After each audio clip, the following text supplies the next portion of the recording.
Hello നമസ്കാരം. ധനകാര്യത്തിലേക്ക് സ്വാഗതം. ഇന്ന് നമുക്ക് നോക്കാനുള്ളത് നർമ്മദ ആഗ്രോ ലിമിറ്റഡ് എന്ന കമ്പനിയെക്കുറിച്ചാണ്. 2013 സ്ഥാപിതമായ ഈ company Narmada agro private limited എന്ന പേരിലായിരുന്നു അറിയപ്പെട്ടിരുന്നത്. 2017 പബ്ലിക് ലിമിറ്റഡ് കമ്പനിയായി. 2015 കമ്പനി ISO 9001 സർട്ടിഫൈഡ് ആയി. പ്രധാനമായും കന്നുകാലി തീറ്റ, കാർഷിക ഉൽപ്പന്നങ്ങളുടെ നിർമ്മാണവും വിതരണവുമാണ് പ്രധാന മേഖലകൾ.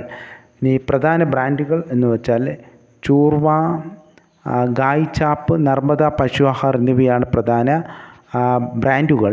പ്രവർത്തന മേഖല ഉൽപ്പന്നങ്ങൾ പ്രധാനമായും ഗുജറാത്ത്, രാജസ്ഥാൻ ഉൾപ്പെടുന്ന സംസ്ഥാനങ്ങളിലാണ് വിതരണം ചെയ്യുന്നത്. കമ്പനി കന്നുകാലികൾക്കായി ഉയർന്ന ഗുണനിലവാരമുള്ള തീറ്റ ഉൽപ്പാദിപ്പിക്കുന്നു. ഉപോൽപ്പന്നങ്ങൾ ടെക്സ്റ്റൈൽസ്, പേപ്പർ, കൺസ്യൂമർ ഗുഡ്സ് എന്നീ വ്യവസായങ്ങളിലേക്ക് അയക്കുകയും ചെയ്യുന്നു. ഫണ്ടമെൻ്റൽ അനാലിസിസ് എന്തെന്ന് നോക്കാം. കമ്പനിയുടെ സാമ്പത്തിക പ്രകടനം 2024-25 വിപണി മൂലധനം 84.2 കോടിയാണ്. ഓഹരി വില 22, നിലവിലെ വില 52, ആഴ്ചയിലെ ഉയർന്ന വില 23.88, താഴ്ന്ന വില 14.42. വരുമാനം കഴിഞ്ഞ 24-25 65.7 കോടിയാണ്. മുൻ വർഷത്തേക്കാൾ 31% വർധനവുണ്ട്. നികുതിക്ക് ശേഷമുള്ള ലാഭം 4.1 കോടിയാണ്. മുൻ വർഷത്തേക്കാൾ 301% വർധനവുണ്ട്. EBITDA 6.2 കോടിയാണ്. അതുപോലെ തന്നെ വരുമാന വളർച്ച വാർഷികമായി 31.65% വാർഷിക വളർച്ചയുണ്ട്.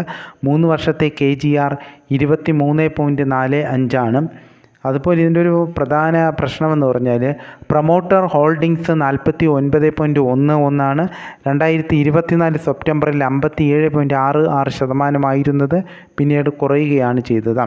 പ്രധാന സാമ്പത്തിക അനുപാതങ്ങൾ എന്തൊക്കെയെന്ന് നോക്കാം. Price earning ratio 20.51. ഇത് ലാഭത്തിന് അനുസൃതമായി മിതമായ, അതായത് ശരാശരിയായ വളർച്ചയാണുള്ളത്. പ്രൈസ് ടു ബുക്ക് വാല്യൂ 1.5 ആണ്. ഇത് ബുക്ക് മൂല്യത്തിന് അനുസൃതമായ മിതമായ വളർച്ചയാണ് കാണിക്കുന്നത്. റിട്ടേൺസ് ഓൺ ഇക്വിറ്റി 7% വ്യാവസായിക ശരാശരിയേക്കാൾ കുറവാണ്. അതുപോലെ ROCE returns on capital employed 8%, അത് കുറവാണ്. ഡെപ്റ്റ് ഇക്വിറ്റി റേഷ്യോ 0.5, കുറഞ്ഞ കമ്പനിയാണ്. 0.5 സ്വാഭാവികമായും കുറഞ്ഞ കടബാധ്യതയാണ്.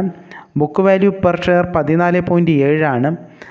ഇതും മിതമായ രീതിയിലുള്ള വളർച്ചയാണ് കാണിക്കുന്നത്. അതുപോലെ തന്നെ കമ്പനിയുടെ പ്രധാന ശക്തി എന്ന് പറയുന്നത് വരുമാനവും ലാഭത്തിലെ വർധനവാണ്. ഇത് വരുമാനം 31%, വരുമാന വർധനവും 301%. ഇത് വരുമാനവും ലാഭവും എങ്ങനെയെന്നുള്ളത് 31% വരുമാന വർധനവും 301% പ്രോഫിറ്റ് ആഫ്റ്റർ ടാക്സ് മികച്ച പ്രകടനമാണ് കാഴ്ചവെച്ചത്. കയറ്റുമതി ശക്തമാണ്. അതുപോലെ പ്രാദേശിക സോഴ്സിൽ നിന്നാണ്, ഇത് അഹമ്മദാബാദിൽ നിന്നാണ് അസംസ്കൃത സാധനങ്ങൾ ലഭ്യമാക്കുന്നത്. അതുകൊണ്ട് തന്നെ പ്രൊഡക്ഷൻ്റെ കോസ്റ്റ് കുറയ്ക്കാൻ കഴിയുന്നുണ്ട്. ആശങ്കകളെന്ന് പറഞ്ഞാൽ റിട്ടേൺസ് ഓൺ ഇക്വിറ്റി 7%. ഇക്വിറ്റി ഉപയോഗത്തിൽ കാര്യമായ കുറവാണ് സൂചിപ്പിക്കുന്നത്. പിന്നെ പ്രൊമോട്ടേഴ്സ് ഹോൾഡിങ്സ് 49.11%. ഇത് നേരത്തെ 57.67% ഇപ്പോൾ കുറവാണ്.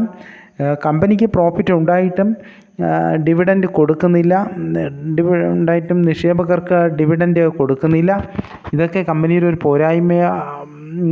കമ്പനിയുടെ ടെക്നിക്കൽ അനാലിസിസ് എന്തെന്ന് നോക്കാവുന്നതാണ്. 52 ആഴ്ചയിലെ ഉയർന്ന വില 23.88, താഴ്ന്ന വില 14.42 പിന്നെ സമകാലീന പ്രകടനങ്ങൾ എങ്ങനെ നോക്കാം. 6 മാസത്തെ ഓഹരിയുടെ വളർച്ച 2.87%, 2.87%.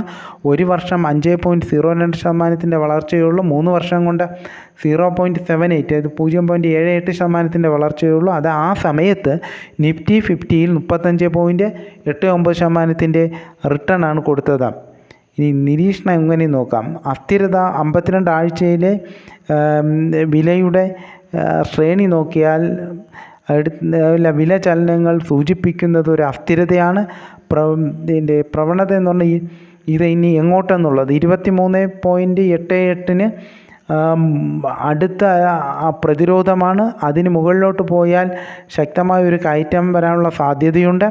അണ്ടർ പെർഫോമൻസ് ആണ് കഴിഞ്ഞ 3 വർഷം കൊണ്ട് 0.78% ആണ് 3 വർഷത്തെ ഓഹരിയിലെ വളർച്ച. ഇത് റിട്ടേൺ കൊടുത്തത് വിപണിയേക്കാൾ വളരെ പിന്നിലാണ്. അതേസമയത്ത് ടെക്നിക്കൽ ഫാക്ടേഴ്സ് എടുത്താൽ RSI, മാസിഡ്, മൂവിങ് ആവറേജ്, അതായത് moving average, convergence, divergence, moving average, ഇതെല്ലാം ബുള്ളി സിഗ്നൽ, ബൈ സിഗ്നലാണ് കാണിക്കുന്നത്. അതുപോലെ തന്നെ വാർഷിക വരുമാനം ഏകദേശം 65 കോടിയാണ്. ഇതെല്ലാം ഒരു പ്രധാനപ്പെട്ട ഘടകങ്ങളാണ്. അതേസമയം ടെക്നിക്കൽ ഫാക്ടേഴ്സും ഫണ്ടമെൻ്റൽ ഫാക്ടേഴ്സും നോക്കുകയാണെങ്കിൽ ഒരു ദീർഘകാല നിക്ഷേപത്തിന് ഈ കമ്പനി കൊള്ളാവുന്നതാണ്. എന്തുകൊണ്ട് ഈ ഓഹരി എന്നുള്ളത് നമുക്ക് നോക്കാം. ഒരു സ്മോൾ ക്യാപ്പ് വാല്യൂ ഇൻവെസ്റ്റേഴ്സിന് പറ്റിയ ഒരു കമ്പനിയാണ്, ഒരു ഓഹരിയാണ്. ഇപ്പോൾ 22 നിൽക്കുന്നു. ബുക്ക് വാല്യൂ 17.7 ആണ്. സ്വാഭാവികമായിട്ടും ഒരു ദീർഘകാല നിക്ഷേപത്തിന് അനുയോജ്യമാണ്. സ്ഥിരതയുള്ള ബിസിനസ് മോഡലാണ്. കന്നുകാലി തീറ്റ, കൃഷി അനുബന്ധമായ ഉൽപ്പന്നങ്ങൾ, അതിൻ്റെ ഗുണനിലവാരവും സ്ഥിരതയുമുള്ള വരുമാനം എന്നിവ ഒരു പ്രധാനപ്പെട്ട ഘടകമാണ്. ഗുജറാത്ത്, രാജസ്ഥാൻ തുടങ്ങിയ മേഖലകളിലെ സ്ഥിരമായ സാന്നിധ്യം. പിന്നെ സാമ്പത്തിക നില നോക്കിയാൽ ഡെപ്റ്റ് ഇക്വിറ്റി റേഷ്യോ 0.5 ആണ്. വളരെ താഴ്ന്ന കടബാധ്യതയേ ഉള്ളൂ. കടബാധ്യത കുറവാണ്. പ്രൈസ് ടു ഇക്വിറ്റി റേഷ്യോ 20 ആണ്. മിതമായ വളർച്ചയാണ്. റിട്ടേൺസ് ഓൺ ക്യാപിറ്റൽ 7% ശരാശരിയാണ്. ഇനി ടെക്നിക്കൽ സിഗ്നൽ നോക്കിയാൽ എല്ലാം ബൈ സോണിൽ തന്നെയാണ്.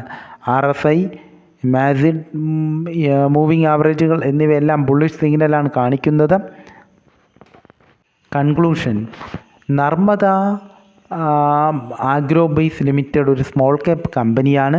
കാർഷികാധിഷ്ഠിതമായ ഉൽപ്പന്നങ്ങൾ, പ്രധാനമായും കന്നുകാലി തീറ്റ, കൃഷിയുടെയും ത്വരിത ഉൽപ്പന്നങ്ങളുടെയും നിർമ്മാണവും വിതരണത്തിലും ശ്രദ്ധ കേന്ദ്രീകരിക്കുന്നു. നിലവിലെ വില 22-ന് മുകളിലാണ്. ഇതിൻ്റെ ബുക്ക് വാല്യൂ 14.7-നെ അപേക്ഷിച്ച് വില മിതമായി കാണപ്പെടുന്നു. കമ്പനിയുടെ നിരന്തര വരുമാനമുണ്ടാക്കുന്ന മോഡൽ, കുറഞ്ഞ കടബാധ്യത, മിതമായ പ്രൈസ് ടു ഏർണിംഗ് റേഷ്യോ അനുപാതങ്ങൾ എന്നിവ അതിനെ വലിയ വളർച്ച പ്രതീക്ഷിക്കുന്നു. എന്നാൽ സുരക്ഷിതത്വമുള്ള ദീർഘകാല നിക്ഷേപത്തിന് പറ്റിയ ഒരു ഓഹരിയാക്കി മാറ്റിയിരിക്കുന്നു. ഓഹരി പരിഗണിക്കുമ്പോൾ